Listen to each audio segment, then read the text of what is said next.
Shikues e televizionit Skan, mirëmbrëma, takohemi së bashku si çdo të hënë në Pros and Cons.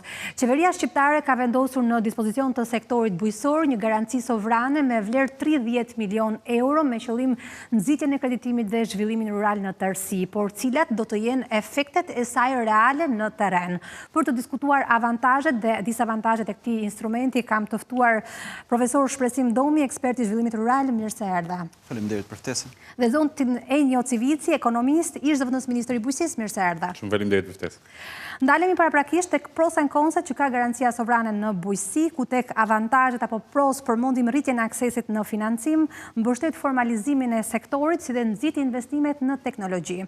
Tek disavantazhet mund përmendim faktin që favorizohen kryesisht subjektet e konsoliduara apo ato që janë subjekte të mëdha, mund të ketë rrezik për keq përdorim, si dhe jep një zgjidhje të pjesshme për sektorin bujqësor. Megjithatë do ndalemi më në detaj. Enjo, 30 milion euro, një instrument, le të themi, është vënë më përpara në jetë, por për bujqësinë i dedikuar nga qeveria shqiptare. Si e shikon me pros and conset e veta në tërësi, në makro? Ashtu si thatë ju, ka anë pozitive, por ka edhe anë negative që duhet adresohen ose në një farë mënyrë diskutohen të paktën paraprakisht. Por në makro, thjesht me që jemi në nivelin e makros fare, patjetër është një instrument më shumë që lehtëson bizneset për të patur akses në financim, lehtëson sistemin financiar për të qenë me më pak risk për sa i përket kolateralit që do t'japi biznesi, dhe krau tjetër patjetër fuqizon sektorin për të qenë më konkurrues nëse investohet në teknologji edhe në sisteme tjera prodhimi që janë më konkurruese. Nëse ndodhin këto, po, është një mekanizëm shumë i suksesshëm. Po nëse ne do të përjetojmë probleme, vonesa apo pengesa, siç kemi përjetuar me fondet e tjera të garancisë që kemi pasur dhe kemi ende aktive në vendin tonë, atëherë dhe ky instrument do të vuajë. Kështu që duhet mësojmë nga gabimet e kaluara në mënyrë që instrumenti të jetë efikas. Për të zbatuar 100%. Profesor, si e shikoni këtë instrument? Në këndvështrimin e parë, mendoj që pa diskutim është një iniciativë e mirëpritur, sepse mos harrojmë të flasim për një nga sektorët që është ekstremisht e hetur për financim, siç është edhe sektori i bujqësisë, edhe besoj që ky do jetë një lloj shtyse më shumë ndër shumë tjera që duhen në fakt për të çliruar sa energji që ka nevojë dhe që mundet realisht.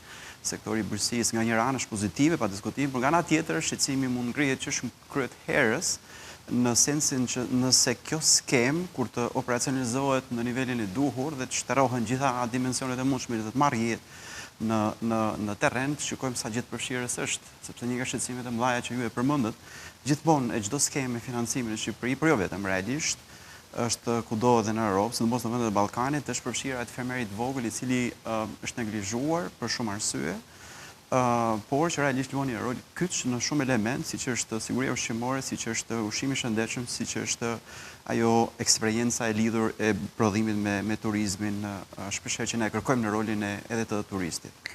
Do t'i kuptoj në detaj se sa gjithë përfshirës është, por dua të kuptoj pak si term.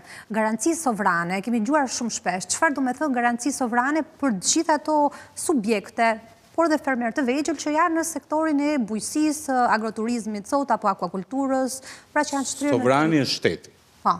I cili jep një garanci për ty, si sipërmarrës apo fermer apo individ, që të shkosh në bankë dhe të marrësh një kredi në kushtet kur kolaterali jot, pra pasuria jote, qoftë kjo fizike, monetare apo në një formë tjetër, nuk është e mjaftueshme që banka të bindet për të dhënë kredin. Siç mbi 99% sektorin bujqësor e vuan këtë realitet kur shkon në dyert e institutit financiar, por kryesisht banka në rastin e ekonomisë shqiptare.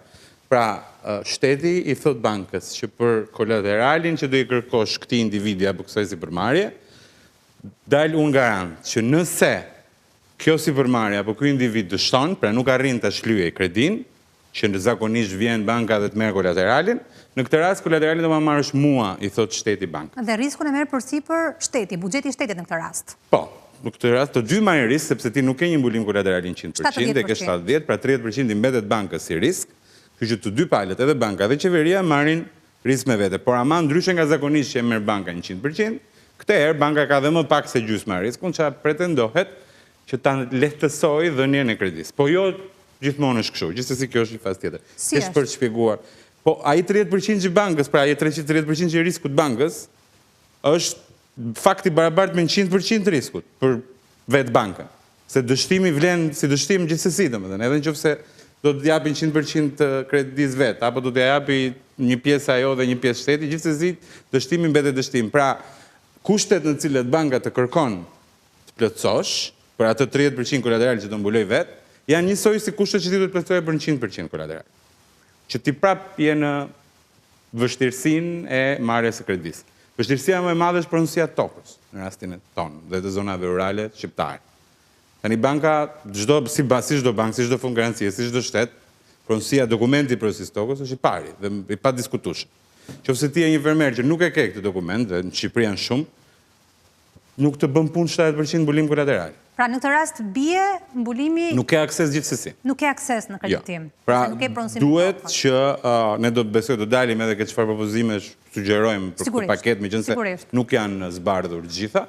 Duhet që në një farë mënyrë të zgjidhet këngërç. Pra, se di ligjërisht se unë nuk jam jurist dhe nuk marr përsipër të jap një komentim mbi këtë lloj produkti ligjor që duhet shpiket, por një mekanizëm që i lejon edhe ata që kanë AMTP apo kanë një dokument që nuk është zyrtar hipotekor, apo kanë një marrëveshje, apo e kanë përdorim atë tokën, apo e kanë me qira, apo shumë, të përfshihen, se ndryshe janë vetëm ata me pronësi të rregullt, që janë më pak se 30% e totalit atyre që punojnë në zona orale. Që kanë pronësim tokën ose pronësim mbi objektin ku duan të investojnë në këtë rast. Mbi tokën zakonisht, se aty do ngresh objektin apo do e rregullosh, se nëse nuk ke pronësi, nuk ke ngritur një objekt, maksimumi ke prodhuar në fushë apo në sera. E kuptoj. Po në këtë rast ku qëndron lehtësia? Shiko, mos harrojmë një gjë paraprakisht. Gjithë kjo iniciativë politik bërëse në nivel qendror përmbledhet në një fjalë kredi sovrane. Pse theksohet kaq shumë kjo pjesë? Theksohet sepse ky është një nga ato themrat e akilit të financimit në bujqësi. Bujqësia është absorbuesi më i dobët deri më sot i financimeve krahasuar me totalin e financimeve që hidhen në ekonominë shqiptare, arrin 2%. Dhe një nga arsyet kryesore është pikërisht kjo që Enjo po thoshte, është ai që t'jep parat do garanci që do t'ja rikthesh në një mënyrë ose një moment tjetër. Garancia është thelbi ose thembra e akilit e gjithë këtij mos funksionimi ose mos komunikimi mes sipërmarrjeve në sektorin bujqësor dhe institucioneve financuese, bizneseve të sistemit bankar niveli 2 që i kemi në që janë edhe ata më kryesorët. Kështu që kjo skem synon pikërisht të adresoj këtë gjë. Por, mos harrojmë, pa diskutim bashkangjitëm shqetësimit ende që meqense kolaterali po adresohet një farë mënyre me para që po vën dispozicion qeveria, duke bashkëndarë riskun edhe vetë banka nga ana tjetër, sepse në 900 euro le të themi ty të garanton në 70 kjo qeveria, tjetrën banka du ta zgjidh vetë, se si rrjedhoj banka si një institucion privat që është, pa diskutim kujdeset për paratë e veta dhe do vërë një sër kritere që ne deri diku i dim, si do qofshin prap, banka do i thot aplikantit me jep garanci që ke më jep garanci që ke një plan biznesi të qartë, më jep garanci që ai plani biznesi yt funksionon, që më kthesh parat në fundit, gjithë cilat tani kur fillojmë mendojmë për atë profilin tipik të një fermeri tipik shqiptar me mesatare 1 hektar tokë, fillojnë të ngrihen pikë pyetje. Kjo zot thotë që do të një skemë. Është automatikisht i përjashtuar praktikisht. Jo, automatikisht. Ne ngrem pikë pyetje, ne diskutojmë, mund të fuqizohet duke marrë pronën përdorim sepse mund t'i vijë ajo së brendshmin dëshira dhe iniciativa dhe guximi për ta nisur për ta arritur sipërmarrjen, dhe ajo rritet duke marrë tokën përdorim nëse s'ke. Zgjidhja është, nuk është çështja këtu, pra por gjithsesi ne kemi drejtën për sa kohë skema është në kompozime sipër, në fillesat e veta, ne kemi drejtën të paktën ngrem pikë pyetje në mënyrë që për sa kohë nuk është shtërruar e gjitha të konsiderohen pikërisht edhe këto elemente që po përmendim ne. E të shumë shkurtimisht, pa bërë t'i vende pyetjen, thjesht për këtë që po thot profesor Domi, ne kemi qenë edhe me shoqatën e agriturizmit, dhe me zotin Domi, dhe me antarët e tjerë, vetë ministria, deri dhe ministrët, i duhej që të negocionin me sistemin financiar, me bankat, për të dhënë më shumë informacion mbi një subjekt apo një fermer, në mënyrë që të kishte akses nëpërmjet fondit garancisë aktiv sot që është i Bankës Europiane për Ndërtim dhe Zhvillim dhe Qeverisë shqiptare. Jam kurioze sa është përthith kjo garanci. Ajo, për ta kuptuar, është aktivizuar në vitin 2016. 2016 në rreth 10 vjet, 9 vjet. 10 vjet, pothuajse se. Pothuajse. Dhe është pak më shumë se 80% e disbursuar, dhe më lejo, më falni për mungesën e modestisë, por këto 4 vitet e fundit, nga 40% ka shkuar 8 vjet, sepse kishte që përpara që rinte. Pra, dhe kjo ndodhi vetëm pas një angazhimi direkt tonin të ministrisë, të sektorit, të shoqatës për të vetë Bankës Europiane për Ndërtim dhe Zhvillim, i cili futi edhe disa kritere të reja si bonuse për ta bërë më tërheqës këtë lloj produkti financiar, që të arrinte mbi 80% dhe ende nuk është disbursuar 100%. Pra, ky është realiteti në cilin jetojmë dhe ky fond garanci, unë jam i sigurt që Ministria e Bujqësisë i di, po duhet që ta aplikoj të gjithë eksperiencën e mirë dhe jo të mirë që kishim me fondet e kaluara të garancisë, në mënyrë që mos përsëritet, që mos vonohet disbursimi dhe që të ketë vlerë me të vërtet për të arritur sektorin. Dakor, po sa joshës është, do me thënë, 70% e principalit të kredis, shuma nuk duhet kaloj 25 milion lek apo 250.000 euro për subjekt. Ka shumë pak detaje, ka që janë detajet të themit të kësaj garancie deri më tani. Është norma interesit. Norma interesit 2%. Por ka pasur e negociuar një ndërlidhje me një skem tjetër financimi që do përdori Ministria e Bujqësisë prej 250 milion eurosh për biznesin e vogla dhe të mesme. Joshja qëndron pikërisht në këto shifrat para prake sa dim edhe ne në pamje të parë. Është norma e interesit e ulët krahasuar me tregun. Vetë vlera, normalisht në fakt të referuar edhe mesatares absorbimit për subjekt në kuadër të IPARD-it, shifra 250 milion lek vjetra është korrekte, në sensin besoj është argumentuar pse është ajo shifër, dhe për mua qëndron, është një shifër relativisht e mirë, sepse kjo ka treguar që kanë absorbuar deri më tani nga skema e IPARD-it, që është një skemë e madhe financimi realisht në bujqësi, dhe mendoj që ky është një element tjetër tërheqës për sipërmarrje. Po skema e IPARD-it ishte një pjesë grand, kjo është e gjitha kredi. Po flisja në volumin e blerës, sepse jo më shumë se 250 është limiti i tavan, edhe për mua qëndron, do të thoja, duke parë eksperiencën e IPARD-it. Mendoj që këto janë element që tërheqin, megjithatë duhet theksuar sa jemi në kohë, pak në kundërshtrimin tim, nga eksperienca e të biseduarit nga afër me subjekte cilët ne i themi të vogla e të mesme, po të voglat janë edhe me 12 punojës, 15 punojës dhe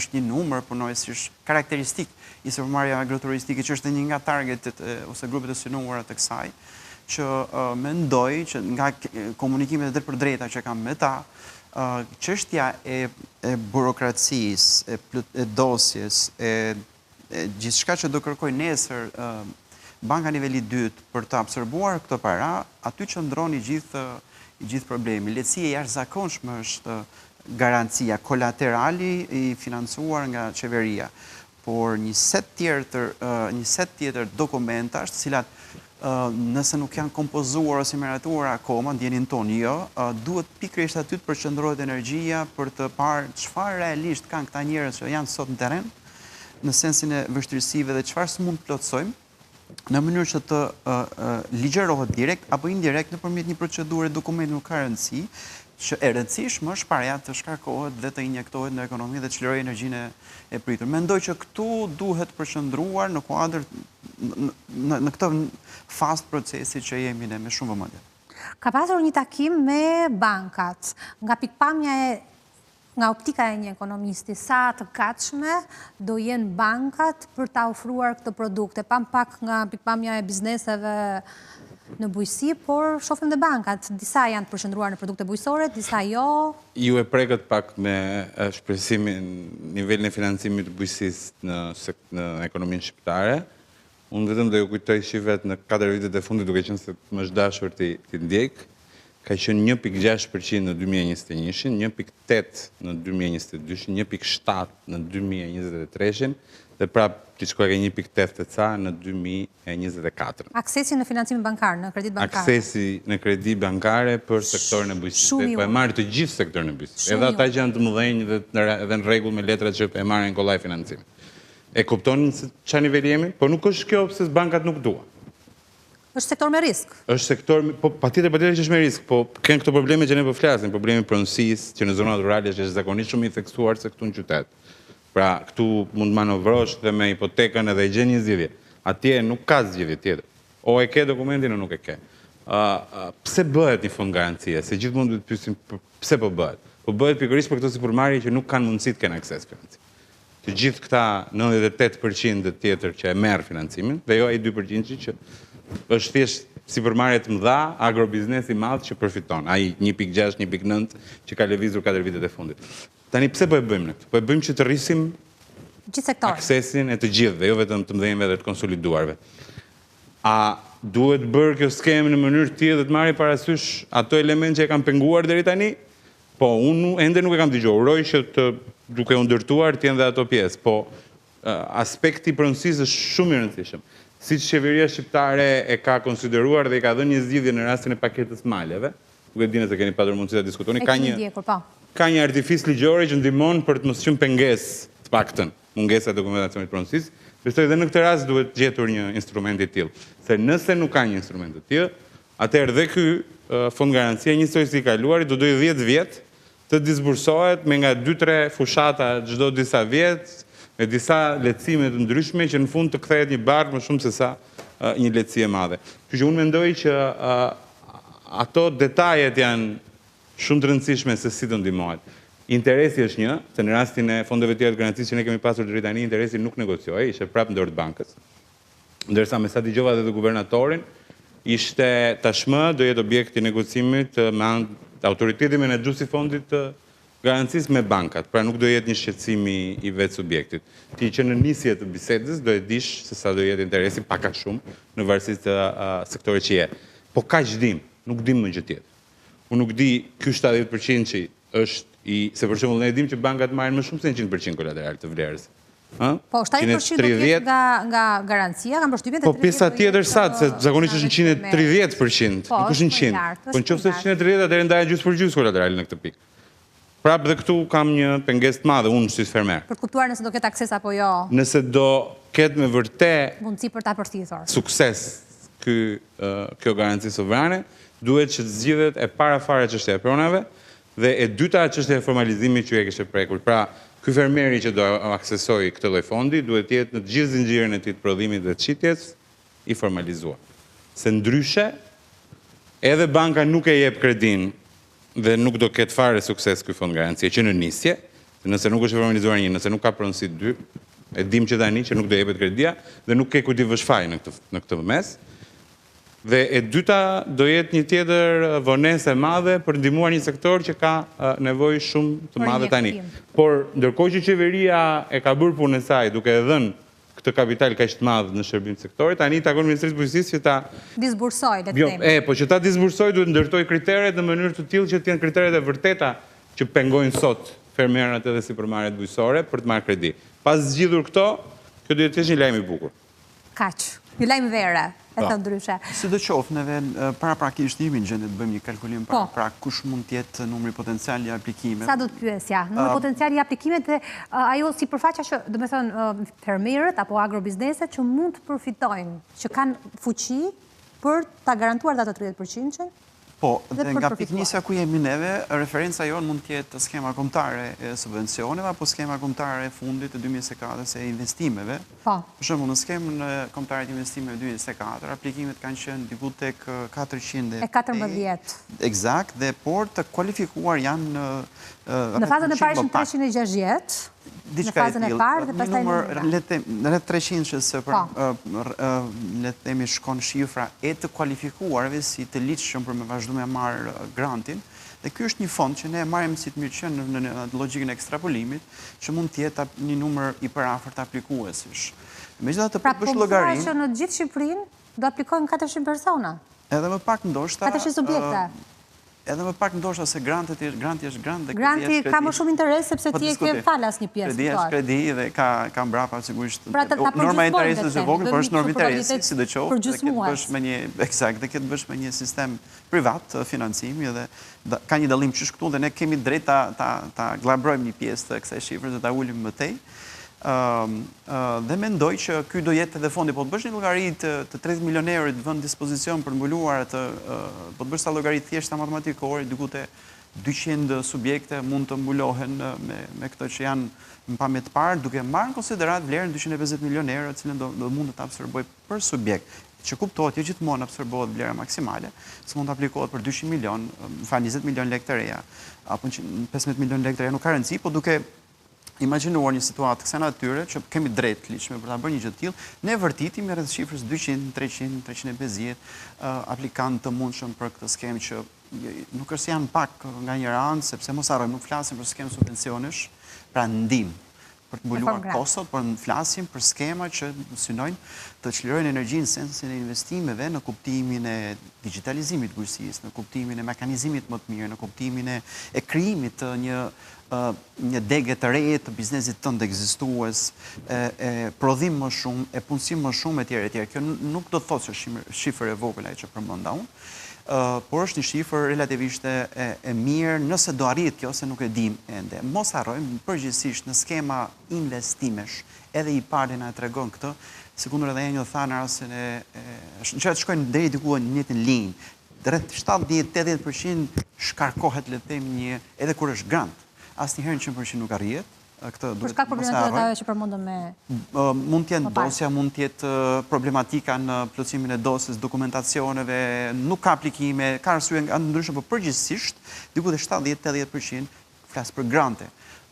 Por referuar edhe eksperiencës, sikundër e një tha për rastin e skemës paraprakët garancisë sovrane, me Bankën Europiane për Rindërtim dhe Zhvillim, në të njëjtin linjë mund të shkojmë ne. Kështu që ne krijojmë një ide të numrit të subjekteve që mund të absorbojnë këtë para. Megjithatë, është momenti, sikundër e përmendi pak më parë, shumë e rëndësishme, të kësojmë një gjë, nëse nuk ka kohezion ndërmjet disa lloj politikave të ndërmarra nga ministritë të ndryshme të qeverisë, dhe këtu nënkuptoj konkretisht një paketë e maleve që është në proces, i mbështetur nga financimi i kësaj që po flasim ne sot, i mbështetur prapë nga financimet e mundshme, sepse jo më larg se sot dëgjova ministrin që flitet për skemën e re të investimeve si grante të tjera, pra flasim për dy zëra financimi, është dy politika kombëtare financimi që shkon ekstremisht në të njëjtën linjë me atë paketën e maleve që heq pikërisht gangrenën më të madhe që ka sot ai aplikanti tipik që po flasim ne, toka, prona, kolaterali shkurt në fund ditës.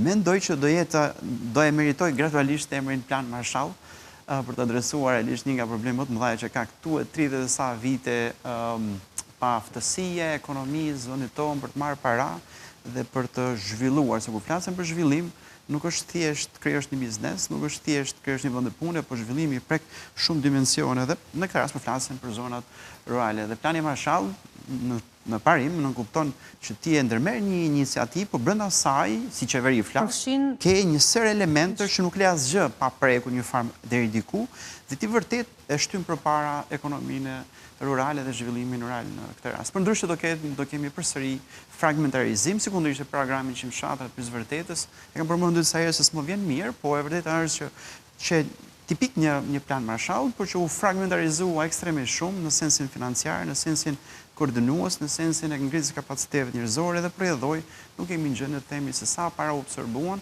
sa vende të reja u krijuan, sa infrastrukturë përmirësua dhe kujt ju përmirësua kështu me radhë. Nuk ka një studim të mirëfillt për efektet që ka pasur si nismë. Neve në fakt na mungojnë studimet në gjitha rastet. Tash të quajtur që unë më përpara një emision, po këtu e kam përmendur, ka ardhur koha që politika tashmë duhet të referohen një post performance që i matet performance çdo politike, përndryshe ne nuk arrim të kuptojmë ose përsërisim se sa efektive kanë qenë këto politika dhe çfarë efekti kanë dhënë në terren, dhe çfarë mund përmirësohen. Qeveria e bën ato, po duhet edhe ta bëjmë më transparente. Edhe ta publikoj, ta dinë gjithë. Do shta jo të gjitha, po.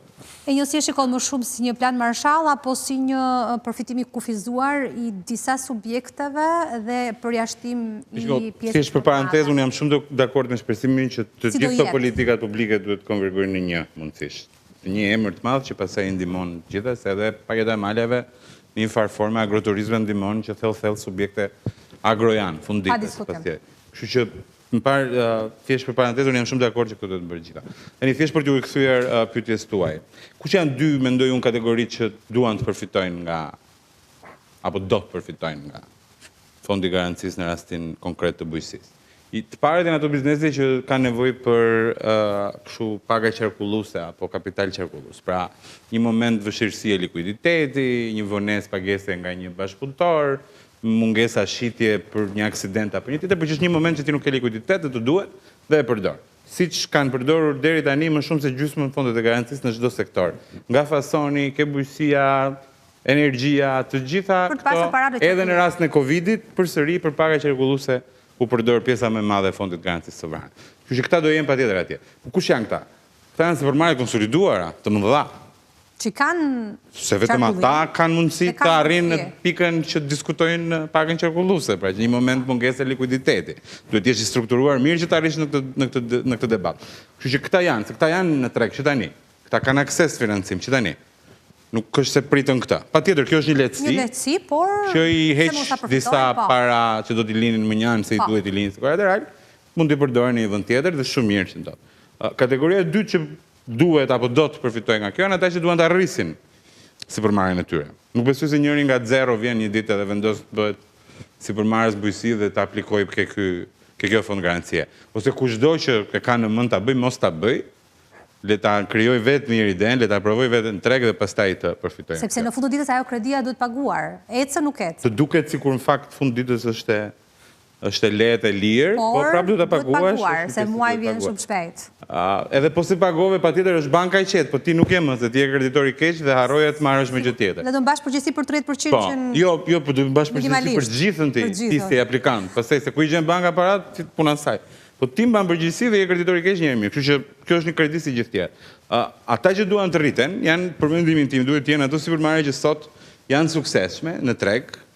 Nuk janë gjigande dhe të mëdha, por punësojnë disa njerëz dhe duan të shtojnë kapacitetin e tyre produs, apo ta përmirësojnë, se ka dhe nga ta që duan ta përmirësojnë për të rritur cilësinë, standardin e gjithë gjërat tjera. Këta të dytët për mua janë shumë të rëndësishme, edhe të parët, patjetër se mbajnë njerëz në punë, funksionon në ekonomia. Po këta të dytët janë ata për cilët ne themi që duhen ndërtuar kriteret e duhura. Sa ata të parët i plotësojnë gjithsesi, nuk kanë nevojë për asnjë lehtësim. Si përfitojnë sa më shumë dhe të bëjnë le të themi për biznesin e tyre. Po kush janë këta të dytët? Këta janë serat, agroturizmet, të vegjlit, se ndoshta edhe po kryesisht të vegjlit, sipërmarrjet e vogla të agrobiznesit, eksportuesit, pra janë zemra e ekonomisë rurale të vendit tonë, janë më të rëndësishme, janë ata që punësojnë më shumë njerëz, janë ata që mbajnë fermerët në rastin e agrobiznesit dhe eksportuesve që mbajnë fermerët me punë, janë ata që po ushqejnë turizmit në zonat e brendshme, po jo vetëm të gjithë Shqipërisë dhe po e mbajnë gjatë gjithë vitit. Agroturizmet janë vetëm subjekte turistike që punojnë pa pushim. Nuk kanë, se në rastin e Bregdetit tani e kanë janarin vetëm pushim. Po këta nuk kanë asnjë. Pra, këto kritere që duhen ndërtuar, uroj ndoshta dhe janë ndërtuar dhe ne nuk i dimë ende, por kur të bëhen transparente, duhen për zemrën e ekonomisë rurale të vendit tonë.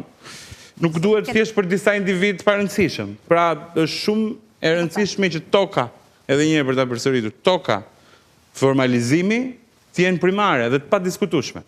Dhe patjetër autoriteti menaxhues se ende nuk e dim kush do jetë. Profesor, do kalojmë në një hapësirë publicitare dhe do rikthehemi direkt me ty. Shkojmë publicitet. Rikthehemi në Pros and Cons dhe po flisnim për financimin e bujqësisë përmes garancisë sovrane. Profesor, ishim tek këtë. Shumë e rëndësishme të diskutohet, madje mundësisht të shtërrohet se për kë bëhet fjalë. Gjithmonë kur e ke parasysh kur dikush mendon që unë do të krijoj një biznes, merr iniciativën e parë dhe pyetja e parë që mundohet të adresoj një i suksesshëm flasje, mundohet të adresoj të përgjigjet pyetjes, por për kë kujt do t'i shërbej? Kujt, pra kush përfiton në fund të ditës? Edhe pikërisht në vazhdim të logjikës që Enjo po thoshte, është shumë e rëndësishme të ne spari të njohim për kë kompozohet kjo skem dhe çdo gjë tjetër është një pasojë krejt e lehtë me u adresuar në sensin e procedurave, dokumentave, burokracive dhe shqetësimeve, pastaj në sensin a do shkarkon apo a do absorbon apo jo këto para. E vërteta është që edhe Bashkimi Evropian me studime sugjeron në kuadret politikave të përbashkëta të bujqësisë që fermieri i madhësisë së mesme është subjekti më tipik i tërheqjes së parave të skemave të mbështetjes në Bashkimin Evropian. Dhe ai thotë, le të themi raportet dhe studimet që kanë analizuar këtë skem, që drejt të cilës ne duhet të shkojmë, thotë që kjo madhësi është mjaftueshme për të qenë i qëndrueshëm dhe i konsoliduar, është po ashtu i mjaftueshëm i vogël për të qenë me identitet në atë çfarë bën, se mos harrojmë, nuk është qëllim vetë të japim para njërit apo tjetrit, por ajo çfarë sjell financimi dhe paraja që i japim. Ne po flasim për prodhim. Prodhimi duam ne, prodhim që na e thellon identitetin e prodhimit shqiptar, prodhim shqiptar për tregun e brendshëm, por më shumë dëshira jone e madhe është të eksportojmë, se mos harrojmë, nëse ka një kontribut fuqishëm drejt për drejt sektori bujqësisë në zhvillimin socioekonomik vendit tonë, kur nxjerrim produktin jashtë dhe na sillen valutë, na injektohet valutë më shumë në ekonominë tonë. Pra, qëllimi final është kjo, por si nyje qëndron mes subjekti që do i marrë këtë para këto mbështetje, që cilin ne edhe njerë duhet ta njohim. Një. E dyta, shumë e rëndësishme të konsiderojmë me qënë se jemi në procese sipër të kompozimit, në finalizimin sipër të kësaj skeme, është po flasim për sektorin e bujqësisë, është një nga sektorit me risko më të madh të mundshëm, në çdo lloj dimensioni të mundshëm që mund ta marrësh. E para të ke produkti, që nuk është shumë rezistent, që është presion i madh për sipërmarrësin, e presion i madh për fitim ose mos fitim për biznesin, e përjedhoj fuqi likuiduese dhe kthim paraje mbrapsht tek banka niveli 2 nga merr kredinë, kështu me janë gjërat e lidhura. Dhe unë do dëshiroja që në kuadër të këtij koncepti planit Marshall që po thoja, sepse përndryshe do ndodhte kundërta, ne duhet mendojmë se si t'ja sfumojmë atë riskun e madh dhe frikën bankës niveli 2, që të jetë më e çliruar kur t'i jap para çdo lloj aplikanti që do i afrohet në kuadër. Si mund t'ja sfumojmë, profesor?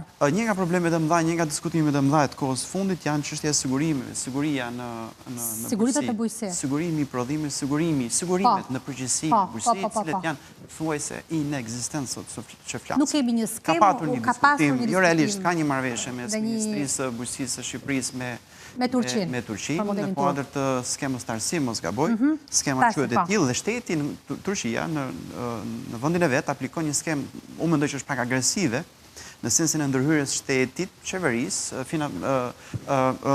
bashkëfinancimit të primeve të sigurimeve deri në 70% mos gaboj, po qënësi ka se si e bën Turqia, se Turqia është një vend tjetër, ka kontekst tjetër, ka fuqi tjetër, por po thoja në parim, ne duhet mendojmë, nëse duam na mirë funksionojë kjo skemë, se mpamjet para duket sikur s'ka lidhje, po shqetësimi më i madh i bankës niveli 2, edhe pse ka 30 milion euro në dispozicion, që po flasim, ne prapa të përqinë, 30% që po thoshte edhe një, prapë ka mi shpatullat e veta, mbase mund shkoj deri në gjysmë për gjysmë, ndoshta risku. Dhe prapë banka mendon sikur të mos kishte fare një lloj mbështetje nga qeveria. Pra, ashtu sillet, sikur mos ekzistonte. Shqetësimi i saj qëndron, kështu që risku vjen nga pasiguria që ky biznes që po financoj unë, nuk do ketë fuqinë e kthimit të paras të marrë. Sepse një ndryshim klimatik, një breshër, një inxhet, mosqitja e produktit janë gjitha rrizik. Produktit që është një nga shqetësimet më mëdha, domthonë është një gjë, është një luan, është një elefant dom që nga njëherë bëjmë sikur se shohim, vërtet në fermieri sot ose nesër dhe mund ta ngopim me para. Çështja është se fermieria ka fuqinë për të dalë atje tek aktori final i hallkave të zinxhirit vlerës në bujqësi, tek konsumatori. Kjo është një pikë pyetje e madhe, se në fund ja pa shitur produktin, ti nuk ke fuqi apo likuiditet për të përballuar këtë kredi, për të përballuar vazhdimsinë, edhe biznesi nuk ka rëndësi.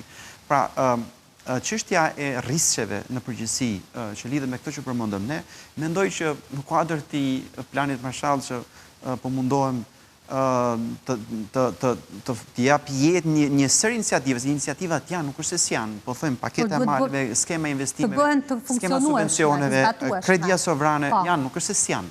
Çështja e një fuqie që i sjell bashkë dhe krijon një kohezion që shkojnë realisht në njëjtin drejtim. Dhe po flasim për sektorin e bujqësisë, tani mos harrojmë një gjë, nuk ekzistojnë më kufit ndarës mes bujqësisë dhe sektoreve tjerë siç dhe turizmi, si kundër ishim më përpara. Tim, duke ndihmuar bujqësinë, ke ndihmuar indirekt shërbimet, industritë e tjera të shërbimit, kundërto më kryesori është turizmi. Sigurisht. Ati ke një efekt, ose ke një pritshmëri të një efekti multiplikator në sensin e sektoreve të ndryshme. Pra nuk mund të flasim, prandaj lidhet prapë me atë konceptin e planit Marshall, ti nuk po bën një plan Marshall dedikuar një sektori.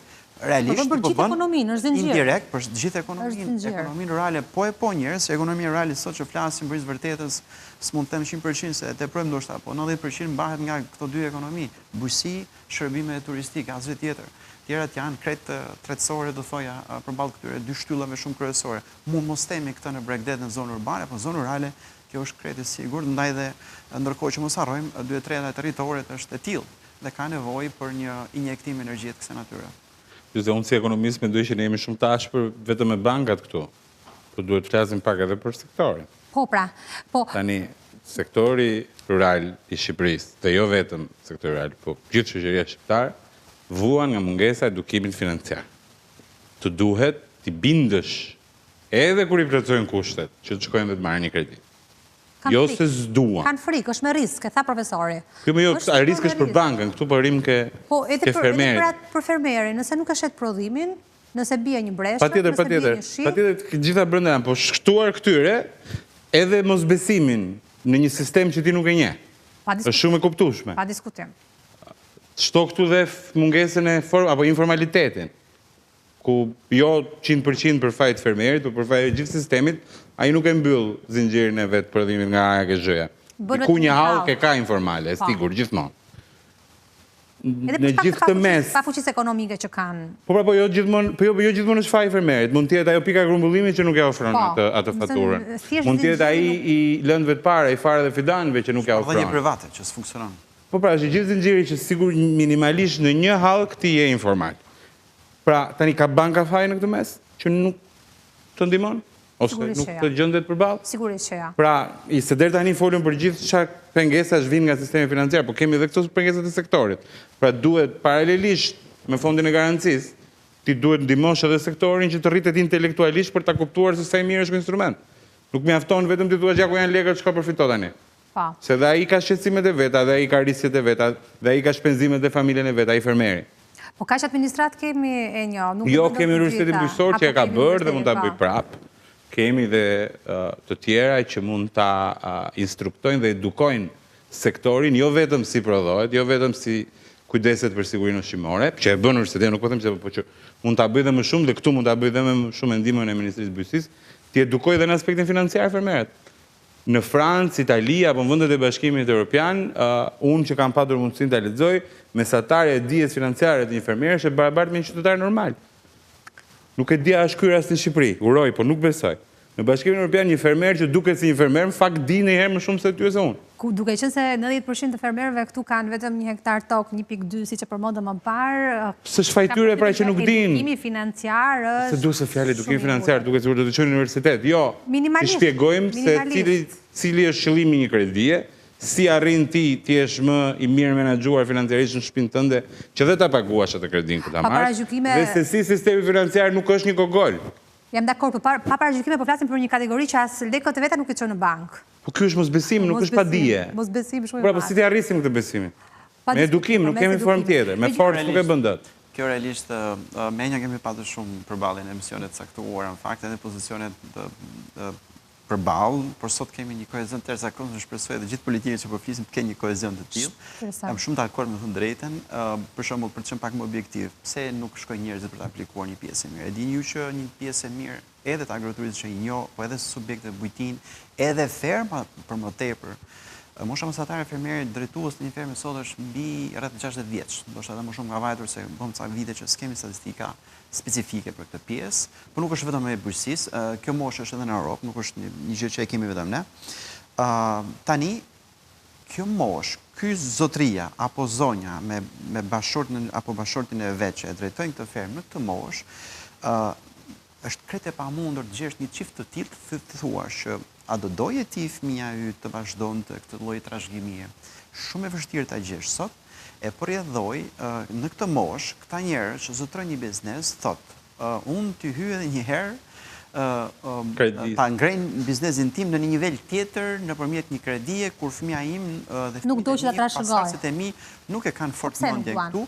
Kjo është objektive, nuk është thjesht një opinion dhe një perceptim. Është shumë objektive që preken terren, po sepse trashëgimia nuk është në fermë, nuk fëmijët, pasardhësit e drejtuesve sot premton shumë në Shqipëri. Në gjithë botën. Është më e komplikuar. Thashë, nuk është vetëm asnjëri nuk do të punojë në bujqësi. Zona rurale shkon 39% e buxhetit Bashkimit Evropian, jo shteteve të ndara shkon për 39% shkon për zhvillim rural, por pjesa dërmuese e saj shkon për mbështetje drejt për drejt për të financuar mbajtjen e njerëzve në zonë rurale që nuk rrinë në Europë flas. Nuk është shqetësim, po kjo nuk përligj problemi që kemi ne. Një nga arsyet që po thoja që njerëzit edhe nuk duan të afrohen kredis, edhe granteve nuk i afrohen, edhe subvencioneve nganjëherë, është pikërisht kjo gjendje e një pjesë të mirë të fermerëve ku brezat e rinj ende flas për fermën, më së shumti në këtë rast. Agroturizmi realisht ka një profil krejt tjetër, ka një energji krejt tjetër që vërtet tërheq brezën e ri, edhe bujtinat, është një tjetër gjë, po ferma në kuptimin e përgjithësisë prodhuese, përballen sot me këtë lloj shqetësimi që shqetësuese me thënë drejtën, sepse flasim gjithë ditën dhe bëje lehtësoje shqyje fare në sensin e lehtësirë aksesuar parat. kushdo. S'ka dhe informacion, nuk është vetëm çështje dëshire. Po, nëse t'japim para dhe thonë merre dhe vazhdo, edhe njerëzit do duan, po nuk është se kaq e thjeshtë. Jo, po ja, nëse ne jemi ekstrem dhe jemi shumë të lirshëm në procedura dokumente, gjë cila 100% nuk do. Do të ata nga qytetit mund të ktheheshin dhe të investonin në fshat, pse jo? Ata e bëjnë për vujtina dhe agroturizmi, jo për tjetër gjë. Është ajo që thash, ato janë mirë, nuk janë keq në këtë aspekt. Mosha mesatare e supermarketeve në agroturizëm është poshtë 40-s. Pra kanë informacione duhur. Jo vetëm tjetër kategori. Poshtë 40-s, po ata po tërheqin punës nga zona urbane drejt zonave shumë thella dhe sigurisht familja është drejtuesi, do thotë fëmia, vajza, djalë janë aty duke punuar me prindit e tyre. Pra trashëgimia është deri diku është e garantuar. Janë krejt tjetër realisht. Kjo çështja është ke fermerët, ke bujësia, ke mekanizimi, ke sera, ke prodhimi në fush në për ta bërë punën më të thjeshtë dhe mos pasur punë krau siç e kemi le të themi vizualizuar. Po pra, po duhet marrësh kredin që të mekanizohesh edhe të rritësh teknologji. Po që të marrësh kredin duhet edukohesh që kredia është gjë e mirë. Po, por kemi këtë gjën se e shkëputëm pak që parë dhe e tha profesori. Pse çfarë mungon Shqipërisë ta bëjë këtë skemën e sigurimit në bujësi? Ti ke qenë te Ministria e Bujësisë.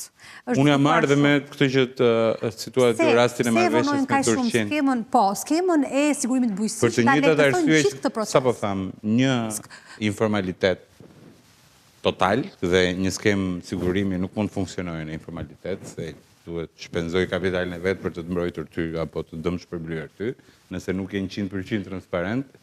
Nuk ka si të të besoj për të dëmë shpërblyer, dhe 2, me lejoni përsërisë edukim.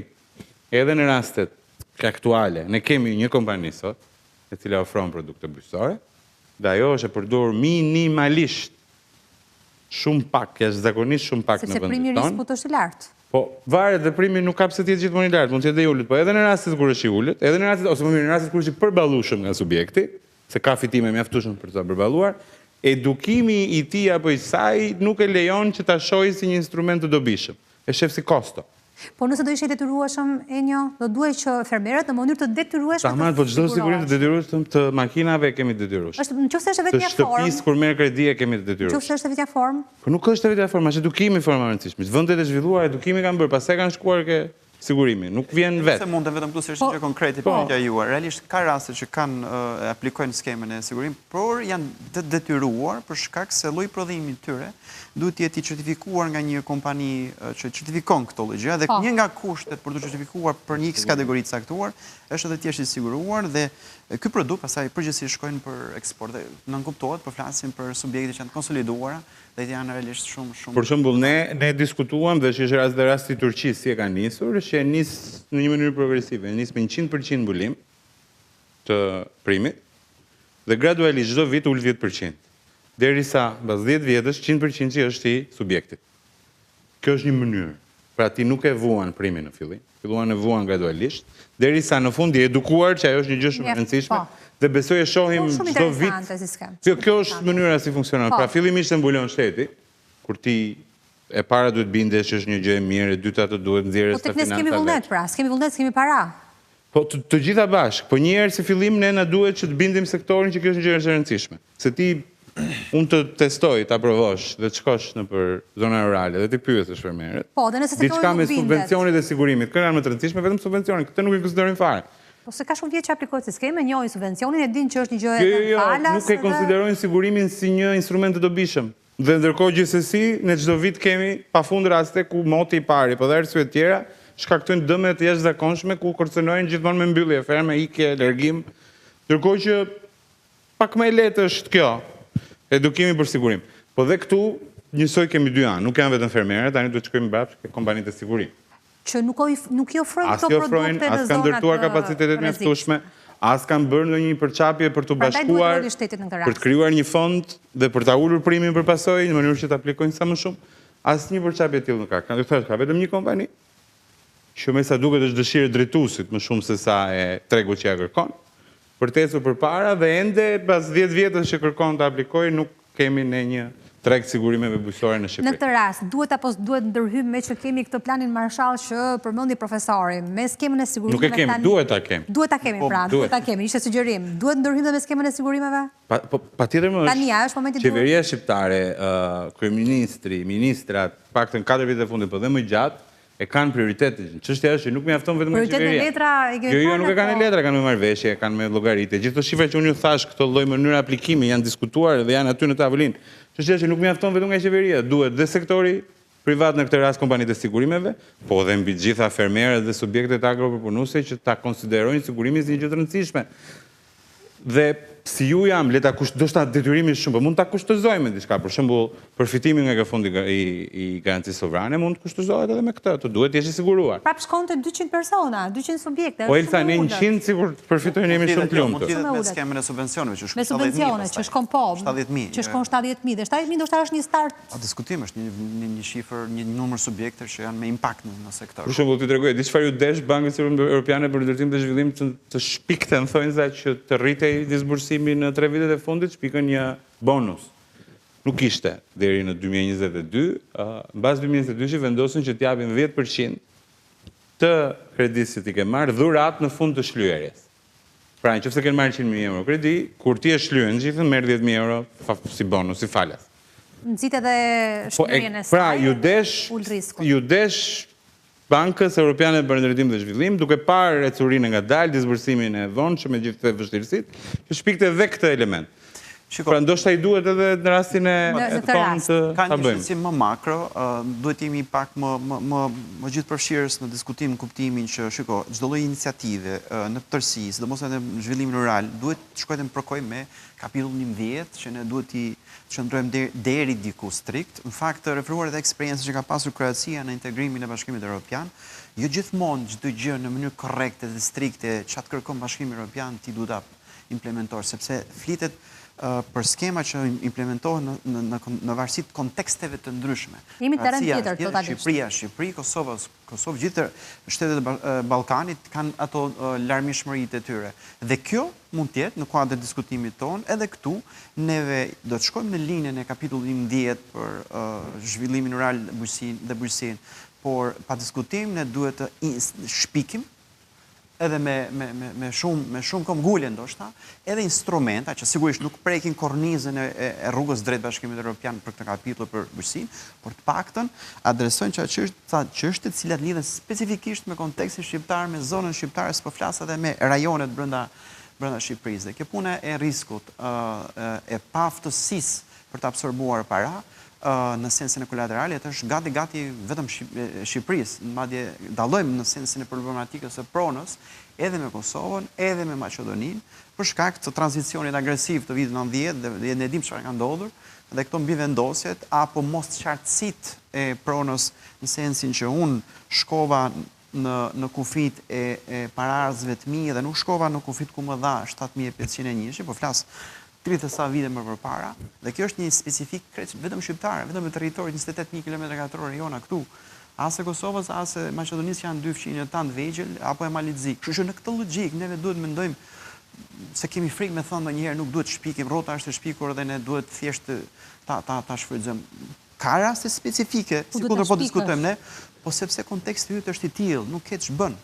Ti ke një lejë të territorit të Shqipërisë, në lejë sipër nuk aplikojnë asnjëherë në skema të ndryshme për shkak se nuk ka një takim mbi tokën. Asnjë lloj dokumenti në Lëpush, është një fshat Selc, dhe po qëndroja një natë atje dhe po bashkëbisedoja me zotin e Bujtinës dhe keni parasysh po flasim për zonën e Kelmendit, është një nga fiset më autokton të Shqipërisë, për izvërtetës. Nga zonat më të bukura të Shqipërisë. Dhe më të bukura pa diskutim, por ato janë si njerëz autokton që jetojnë në tokë të huaj, për shkak se s'kan as letra shtëpie, Bujtinë në këtë rast, as për atë kopshtin dhe bujqësinë që prodhojnë aty, as për tokën që me cilën prodhojnë, e kështu me radhë. Dhe nuk e trashëgojnë dot as te Brezirise. Një nga arsyet pse Breziri nuk investon është se nuk ka dokument dhe thotë unë po investoj në një tokë ku nuk e di a është e imja, a do ma marrë shteti, a do vi një resort të ndërtohet. Ne jemi këtu në një mjedis ekonomik dhe ne do të kuptojmë shoqëritë emigrojnë, ikin nga një vend ku s'ka stabilitet ekonomik, mos është shumti. Kur ekonomia është dobët kur s'ke pronë, se prona është baza, pra kushti i një zhvillimi, një progresit në shoqëri, kur kjo nuk është, nuk ka ekonomi, njerëzit ikin. Pa diskutim që do ikin. Kur nuk kanë arsye ekonomike, e përjedhoj kur njerëzit fillin e ikin s'ka sociale, s'ka kulturore, kur s'ka njerëz nuk ka mjedis social dhe as kulturor, përjedhoj, sa do i pasur që thjesht në arkeologji, historie, çfarë do që do themi ne, edhe për rastin që po themi kemi xhubletin, kemi UNESCO ty një shumë asete që janë të asaj zone specifikisht, po problemi është se po nuk pati bazën, ekonomin, arsyen pse unë du të rri aty, pa diskutim që gjitha tjerat janë efekt domino në sensin negativ. Dhe ndodh ajo që ndodh, shpopullimi i fshatrave. Pa diskutim. Ndërkohë, nëse do t'i krahasojmë si skema, garancinë sovrane dhe subvencionet që jepen nga përmes skemave të AZBR-s. Kanë dy qëllime të ndryshme. Kush është më efektive? Se nuk e krahasojmë do të në terma efektive apo në terma më të mirë apo më të duhur, se kanë dy objektive komplet të ndryshme. I pari është që të ndihmojë të përballosh kostot e përditshme. Janë komplementare të njëra tjetrës në këtë rast? Patjetër që janë, po jo me dojmë, nuk është detyrueshme ti përdorësh të dyja. Pra nuk është ai qëllimi. Targetojnë, siç e tha më parë, targetojnë do të thotë kategori të ndryshme të bujqësisë. Po, jo, objektivi i instrumentit është i ndryshëm. Mund ta përdori e njëjta kategori, po objektivi është i ndryshëm. Ndërkohë që subvencioni ka për qëllim pikërisht të uli ato kostot që ti ke të përditshme për të arritur në prodhim, Fondi i Garancisë synon të ndihmojë që të rritësh kapacitetet e prodhimit apo të përmirësosh, jo thjesht përballosh ditën. Ajo supozohet të arrish me anë subvencion. Diskutuam dhe prekëm pak paketën e malave, është miratuar më 1 maj. Deri tani. Në efektive se folëm për efektivitet të skemave dhe të iniciativave që po ndërmerren nga qeveria. Është miratuar kuadrin ligjor që në kuadër kësaj pakete në 1 maj, mos gaboj, por ndjenin time janë kompozuar edhe disa akte normative, por praktikisht ende sot që flasim, paktën para pak ditësh kam biseduar me përfaqësues të bashkive, ku bashkia është një nga aktorët kyç në gjithë procesin e zonimit, e propozimit zone, dhe për edhe ata subjekte që janë në këtë zona do jenë përfituesit e mundshëm, pra bashkia realisht ka një rol kyç në këtë pjesë, nuk kanë ende akoma asnjë lloj udhëzimi konkret, formal për të vijuar punën, sepse që këtu do filloj për sqaruar dhe publikun realisht. Mbas miratimit ligjit do dalin disa akte normative, të cilat do orientojnë bashkitë për të bërë ekzaminimin, studim e fizibilitetin, se mund të quajmë të tilla, se kush zona brenda territorit administrativ të tyre janë përshtatshme për të konsideruar të ligjshme, nga të cilat do të jenë aplikantët e mundshëm për të përfituar atë tokën me 1 euro, sa do qoftë ajo, që është nën pronësinë në administrimin e bashkive dhe ka sa dush. Në 2016, mos gaboj, FAO bën një studim bashkëpunim me Ministrinë e Bujqësisë dhe thotë që rreth 106.000 hektar janë dispozicion, por dispozicion tokë publike, të cilat janë të vendosura në dispozicion bashkive, të cilat shpesh herë i kanë dhënë deri më sot në përdorim, dhe kjo është një nga arsyet, përsa ka vite që i jep në përdorim subjekteve të ndryshme, tashmë vjen momenti dhe kur s'ka konflikt, kuptohet, këta që e kanë përdorur të paktën 10 vite, do kanë drejtën nga këto zonat e përcaktuara nga bashkitë të miratuara nga Ministria dhe Qeveria më vonë, me VKM, ta aplikojnë dhe brenda 2 viteve duhet bëjnë një investim, vlera nuk dihet ende sa duhet të jetë minimalisht apo maksimalisht, në këtë tokë sa do të qoftë për 1 euro e marr dhe brenda 2 viteve duhet bërë investime, sa u të bëjnë investimi, kalon edhe pronësia tek investitori. Efektet e pritshme realisht janë në këndvështrimin tim, unë gjykoj që është një nga iniciativat më spektakolare të ndërmarrë nga qeveria në mënyrë si është kompozuar deri më sot, sepse po të shikosh kriteret se kush subjekt brenda këtyre zonave mund të aplikojë, do jenë ata individ që do faktojnë, 1, me dëshmi të bashkëfshatarëve që e ka përdorur atë tokë, 2, fatura të trajtimit tokës, ka bler plera kimik për që e ka mbjellë, e ka përdorur, ka mirëmbajtur pyllin e kështu me radhë, vërtetim që e kanë përdorim, që e merr zakonisht nga bashkia. Pra ka një sër kriterësh ekstremisht shumë të lehta që mund t'i marrë çdo kush realisht e ka marrë në përdorim. Tani, kjo zgjidh një nga problemet më të mëdha që unë përmenda pak më lart, të asaj zonës nga Lezhë deri në Vermosh, që nuk kanë pronësim mbi tokën. Fare, por që kanë 30 sa vite që e përdorin atë tokë, dhe mos harrojmë për shembull një nga momentet më fantastik që mund të adresoj kjo paketë është mbi 2000, të paktën 2010, mbi 2000 hektar gështenja vetëm në Tropoj, ku të gjithë banorë që e shfrytëzojnë masimin, se është 1500 lekë të vjetra kilogrami i këtyre gështenjave, dhe është një biznes fitim prus, pa qenë i regjistruar, pa qenë fermer, një formalitet total. Tani është mundësia që të mos e shfrytëzojnë këtë masivin e gështenjës, por që tokën realisht e kanë përdorim bashkia, për ta kthejnë pronën e tyre. Dhe është një nga momentet më fantastike që është masive realisht, mund t'jap efekt Por i përjashton disi emigrantët, se u duk sikur ishte një paket që i adresohej më saktë emigrantëve, por emigrantët si mund ta faktojnë që kanë përdorur. Grupet e synuara të paketës maleve janë pikërisht ata banorë të antarët se cilëve shumë mekanik, mund të rikthehen, dhe mund të rikthehen se ato kanë parat. E kuptoj. Se duhet bësh një investim. Pra, babai duhet të faktojë që tokën e ka pasur në përdorim. Dhe djali sjell para për të bërë investimin. Dhe ky ishte qëllimi pra, të tërheqë kapitalin shqiptar jashtë shtetit. Dhe njëkohësisht formalizoj sa të mundet zonat malore që janë më informale. Një pyetje fundit, Enja. Me gjithë këto iniciativa që ka marrë Ministria e Bujqësisë dhe po merr bashkë me garancinë sovrane, a dërgon sinjale që bujqësia tashmë po kthehet në prioritet, ndoshta përthithur dhe investime të huaja direkte në këtë sektor, të cilat janë përshëndruar kryesisht në... Shikoj, nuk mendoj që ka dalë nga Ministria e Bujqësisë, jo, besoj nga qeveria shqiptare në 12 vitet e fundit, po edhe më përpara, nuk ka qenë asnjëherë jashtë fokusit kryesor bujqësia. Pastaj, niveli mbështetjes, a është i kënaqshëm për këtë fokus apo jo, është diskutim tjetër. Po fokusi është. Unë kam qenë marrë pjesë, pa ende sot e kësaj dite që bashkëpunoj prap, e shoh që bujqësia ka vazhdimisht nisma, qoftë nga qeveria qendrore, qoftë nga ministria, mbi të gjitha nga partnerët, që janë universiteti, që janë të huaj, që është Bashkimi Evropian, apo dhe sipërmarrje private. Bujqësia shqiptare sot është shumë e ndryshme nga sa ishte 10 apo 20 vite përpara. Shumë konkurruese, vazhdon të eksportojë, tashmë po bënda atë që kemi quajtur eksport brendshëm, pra në një farë mënyrë atyre tuajve që ja çoj atje, ata po vinë këtu dhe po ja shet më një herë këtu. Kështu që nuk mendoj se në asnjë moment ka ndaluar siçoni vëmendja tek bujqësia. Ajo që duhet rritet është niveli i vëmendjes. Pra, po, duhet ta rrisim dhe fuqizojmë sipërmarrjen edhe fermerin, por duhet ta bëjmë vërtet, jo thjesht t'i japim mundësitë dhe ta presim që ai ta bëj vetë. Sigurohemi që të shkojë Sigurohemi që po e bën. Që po e bën. Një falenderoj shumë. Faleminderit ju. Profesor, faleminderit shumë. Faleminderit ju. Të nderuar shikues, ju falenderoj për vëmendjen, bashkë shihemi të hënën ardhshme në orën 20. Natën e mirë.